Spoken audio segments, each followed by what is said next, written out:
When I say this changes for everybody, what I mean by this is you might have a part-time job and you're trading stocks on the side. Stock trading might be your full-time job. You might have a full-time job and you're maybe making 1 or 2 trades a month, which again, none of those is right or wrong. It simply means that you need to know what kind of trading business you plan to open. Are you looking for cash flow where you need to make money every day? Are you looking for weekly cash flow? Are you looking for monthly cash flow? Or are you looking to fund your retirement account and just see your account grow slowly over the years? Again, none of them are right or wrong. Everybody comes to the market with different resources, different goals, different objectives, different education, all of those kind of things.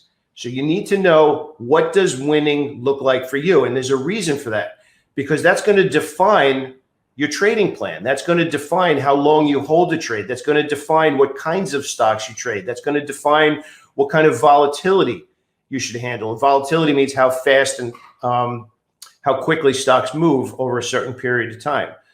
We're going to get into what that means in a second, but I want you to sit back and think, if I start trading stocks, do I need this money tomorrow? Do I need this money in the next 30 days to pay the mortgage or the electric bill or the rent? If you've never traded before, I'll tell you from personal experience, that's pretty darn hard to do, to just go in there and start trading stocks and making money right away and pay your bills. What we're going to outline today is the steps, but you need to learn the skill. We have to respect the fact that trading is a skill. It's not A plus B plus C. It's a skill of making those decisions, which is why we started out with the mindset being the most important thing. So I need you to write down now, again, take your legal pad, write down, what does winning mean for you in the stock market? What exactly does it mean? What kind of profits are you going after? Now, I know it sounds like, oh, I want to make as much money as possible. Well, if you want to make unlimited upside, how much do you know about stocks and stock trading to believe that unlimited upside is what you can earn right now in this moment? I'm going to walk you through the kind of stocks that I trade. I'm going to actually give you that there's stocks that are in the news. There's stocks that had earnings. There's stocks that have what we call order flow. I personally find stocks that have order flow to be the easiest trade, because there's constant, reliable, predictable, institutional attention. So that basically means the smart money, the deep pockets, people with big money and big research, hedge funds, banks, institutions, have attention on those stocks on a day in and day out basis. I'll give you an example. Apple.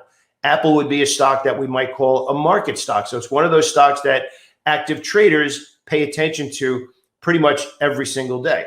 And here's a big secret about stock trading. Before you buy a stock, you don't need to be constantly looking for new stocks, especially if you're a newer trader. If you're a newer trader, you should actually have a few market stocks and really learn how those stocks trade. It becomes easier to know the probabilities when you know the stock, and that gives you conviction before you even buy the stock. So I need you to write down now, what does winning mean to you in stock trading? Okay, next, we're going to walk on over. First, we define winning. Then we define